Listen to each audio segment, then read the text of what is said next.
మాత్రం ఒక రేంజ్ ఉందన్న అసలు ఊహించుకో మనం చెప్తున్నా అంత బాగుంది సినిమా అసలు చెప్పుకోవడానికి మాటలు వస్తుంది అంత హైలైట్ ఉంది సినిమా మాత్రం ఇచ్చి పడేసింది ప్రభాస్ లుక్స్ మాత్రం ఇచ్చి పడేసిండు అలా మన రామ్ గోపాల్ వర్మ కనిపిస్తాడు రాజమౌళి కనిపిస్తాడు మళ్ళీ వచ్చి Vijay Deverakonda highlight last scene లో ఉంటాడు అర్జునుడి క్యారెక్టర్ ఉన్నది విజయ్ దేవరకొండ ఇచ్చి పడేసిన చెప్తున్నాను కదా Vijay Deverakonda hats off sir నేను ఒక టాలీవుడ్ లా ఒక ఇంగ్లీష్ మూవీ లాగా చూపించింది నేను కూడా డైరెక్టర్ గారు లాస్ట్ సీన్ లో మాత్రం ఇచ్చి పడేసారు Vijay Deverakonda hats off sir నిజంగా చెప్తున్నా ప్రభాస్ అయినా మళ్ళీ ఒక బాహుబలి నువ్వు ఎంత కొట్టినావో ఈ సినిమా ఇచ్చి పడేసావు సినిమా మాత్రం ప్రభాస్ సినిమా పెద్ద దెంగల్ పక్క పెట్టానా ప్రభాస్ అయినా ప్రభాస్ సినిమా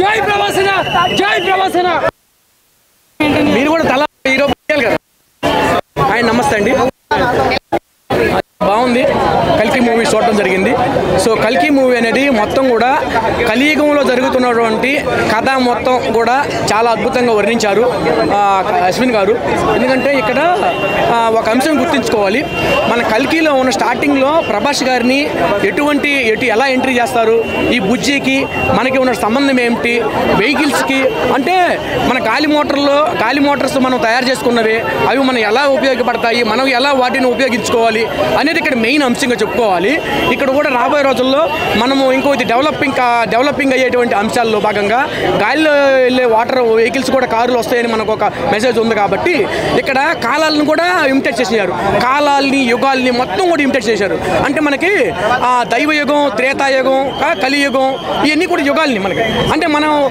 భూతకాలం వర్తమాన కాలం ఇక ఈ కాలాలన్నీ కూడా మనకు తెలిసిన విషయమే సో వీటన్నిటిని కూడా ఈ కాలాలన్నీ జోడించుకొని మనకి రామాయణం భారతం మొత్తం టోటల్ యాస్టీజ్ మొత్తాన్ని ఫిలింలో యాడ్ చేసుకుంటూ ఎవరికి ఏ క్యారెక్టర్ ఇవ్వాలనేది డిసైడ్ చేసుకోవడం ఆయన అశ్విన్ గారు సక్సెస్ అయ్యారు సో ఇంటర్వ్యూల లాగా కొంచెం స్టోరీని అప్పుడే రివీల్ కాదు ఇంటర్వ్యూల తర్వాత చాలా పిక్ స్టేజ్కి వెళ్ళిపోద్ది ఇంటర్వ్యూల తర్వాత స్టోరీ మొత్తం పిక్ స్టేజ్కి వెళ్ళిపోతుంది అసలు నాట్ ఎక్స్పెక్టేషన్స్ అవుట్ ఆఫ్ అసలు మనిషిని ఎవరు ఎక్స్పెక్టేషన్ చేయలేరు ఇంటర్వ్యూల తర్వాత టోటల్గా అవుట్ ఆఫ్ చేంజ్ అవుతుంది అంటే మనం అవతార్ సినిమా చూసినప్పుడు ఒక ప్రత్యేకంగా ఏదో ఒక ప్రపంచం ఉంది మనము చూడలేదు ప్రపంచం అన్నప్పుడు జేమ్స్ కెమెరామన్ గారు ఒక ప్రపంచం ఉందని మనకు చూపించారు ఆ తర్వాత రాజమౌళి గారు ఆస్కర్ తోటి మన ప్రపంచంలో ఒక జెండా బాస్తే అశ్విన్ గారు ఇంగ్లీష్ వాళ్ళ మొత్తంలో కూడా మన ఒక తెలుగు కూడా ఉన్నాడు జెండా బాచాడు ఎందుకంటే దిస్ ఈజ్ మొత్తం మొట్టమొదటిసారిగా pan India star Prabhas so ఇప్పుడు ప్రభాస్ గారు కూడా ఇంగ్లీష్ ఫిలింలో జెండా బాచినటువంటి కూడా ఘనత ప్రభాస్ గారు అని చెప్పుకోవచ్చు సో హిందీలో అమితాబ్ బచ్చన్ గారు తక్కువ కాదు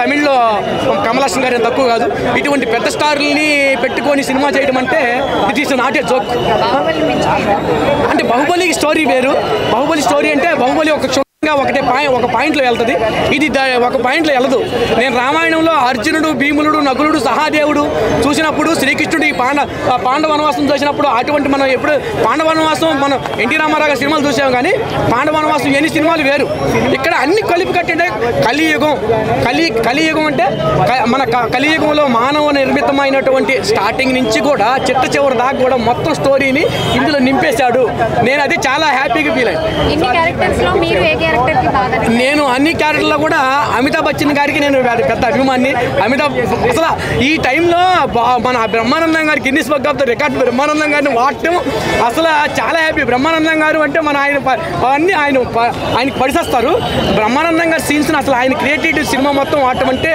చాలా హ్యాపీగా ఫీల్ అయ్యాను నేను చాలా అభిమాని బ్రహ్మానందం గారికి సో ప్రభాస్ గారిని చూపించిన విధానం కానీ సో టోటల్గా ఎంత పెద్ద సినిమా చేస్తారని నేను ఎక్స్పెక్ట్ చేయలేదు కానీ నేను ట్రైలర్ రిలీజ్ అయినప్పుడు ఫస్ట్ లుక్ రిలీజ్ అయినప్పుడు నా ఎక్స్పెక్టేషన్ దగ్గరలో ఉంది ఫిల్మ్ ఎందుకంటే ఇది కాలానికి దగ్గరగా ఉంటుందా 3 కాలాలకు దగ్గరగా ఉంటుందని ఒక ఎక్స్పెక్ట్ చేసుకున్నాను టోటల్గా సూపర్గా ఉంది మూవీ మాత్రం బ్లాక్ బస్టర్ ఇది మాత్రం చూడదగినటువంటి అంశం ప్రతి ఒక్కరు కూడా చూడదగిన చూడండి సినిమా 20 minutes తర్వాత ప్రభాస్ అనే ఎంట్రీ కానీ క్లైమాక్స్ విజయ్ దేవరకొండ ఎంట్రీ కానీ ఎవ్రీథింగ్ చాలా బాగుంది అలాగే దీపికా పడుకొని ఇంటర్వెల్ బిఫోర్ సీన్స్ కానీ ఎవ్రీథింగ్ చాలా సూపర్గా ఉందన్న సినిమా మెయిన్ ఏంటంటే కమల్ హాసన్ గారి క్యారెక్టరు, అమితాబ్ బచ్చన్ గారి క్యారెక్టర్, ఎవ్రీథింగ్ చాలా చాలా చాలా సూపర్గా చూపించారు. నాకు తెలిసి తెలుగు ఇండస్ట్రీలో ఇలాంటి సినిమాలు చాలా తక్కువ వస్తాయి. బాహుబలిని మించిపోయిన సినిమా ఈ ప్రాంతంలో వస్తుందా అనుకున్నా కానీ కలికి వచ్చిందన్న. కలికి అసలు మామూలు లేదు, దొరలగొట్టింది. సూపర్ హిట్ మూవీ, ప్రతి ఒక్కరు చూడాల్సిన సినిమా. అసలు బాగుందన్న, మళ్ళీ మళ్ళీ చూడాలనిపిస్తుంది. టికెట్లు దొరుకుతున్నావు. ఈరోజు ఐమాక్స్ దగ్గర 2 విషయాలలో అయితే హ్యాపీగా ఉంటుంది. ఒకటి ఏంటంటే ప్రభాస్ అన్న వాళ్ళ మదర్ రావడం, నెక్స్ట్ వచ్చి బుజ్జి రావడం ఐమాక్స్ ముందర సూపర్ అన్న. ప్రతి ఒక్కరు నాకు తెలిసి ఈ 1 వీక్ బుజ్జి ఐమాక్స్ కానీ ఉంటుంది. సినిమాకి వచ్చిన ప్రతి ఒక్కరు చూసి ఎంజాయ్ చేస్తారు భయ్యా. సూపర్ సినిమా అయితే చాలా బాగుంది.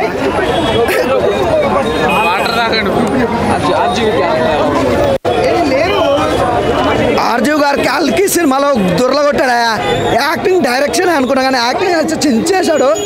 ఆర్జీవ్ గారి క్యారెక్టర్ కానీ బ్రహ్మానందం గారి క్యారెక్టర్ కానీ ఆర్జీవి ఒక లెవెల్ వెళ్ళిపోయిన బ్రహ్మానందం కామెడీ అయితే చాలా బాగుంది. అలాగే మెయిన్ ప్రభాస్ అన్న ఎంట్రీ, సినిమా ఒక స్టార్ట్ అయినాక 20 మినిట్స్ తర్వాత అన్న ఎంట్రీ కానీ క్లైమాక్స్లో విజయ్ దేవరకొండ అన్న ఎంట్రీ కానీ ఎవ్రీథింగ్ చాలా బాగుంది. సినిమా మాత్రం ప్రతి ఒక్కరు ఎంజాయ్ చేస్తారు. బ్రహ్మానంద్ గురించి అంటే ఒకటైతే చెప్తా బ్రదర్, బాహుబలి సినిమా రికార్డులు ఎలా అయితే మొత్తం దుర్లగొట్టిందో కలికి సినిమా కూడా అంతకు మించే ఉంటుంది. కానీ ఎక్కడ మీకు ఇంత కూడా కాంప్రమైజ్ అనేది లేదు. ఆర్జీవ్ గారి క్యారెక్టర్ చిన్న క్యారెక్టర్ అనేది చాలా బాగా ఎంజాయ్ చేస్తారు అన్న. ఫస్ట్ హాఫ్లో ఉంటుంది, సూపర్గా ఎంజాయ్ చేస్తారు. అసలు పార్ట్ 1 పార్ట్ 2 ఉన్నదంటే మరి నాకు కూడా తెలియదు. నిన్న నాగేశ్వర్ గారు మామూలు లైవ్కి వచ్చి చెప్పారు కదా, ఆల్రెడీ పార్ట్ 1 స్టార్ట్ అవుతుంది, ఇట్లా 10 days షూట్ కూడా జరిగిందని చెప్పారు. కానీ సినిమా అయితే చాలా బాగుందన్న. ఈరోజు ఐమాక్స్ దగ్గర ప్రభాస్ అన్న వాళ్ళ మదర్ రావడం, అలాగే బుజ్జిని ఐమాక్స్ దగ్గర తీసుకురావడం, ప్రతి ఒక్కరు సెల్ఫీలు దిగడం, రీల్స్ చేయడం అసలు మామూలుగా లేదు.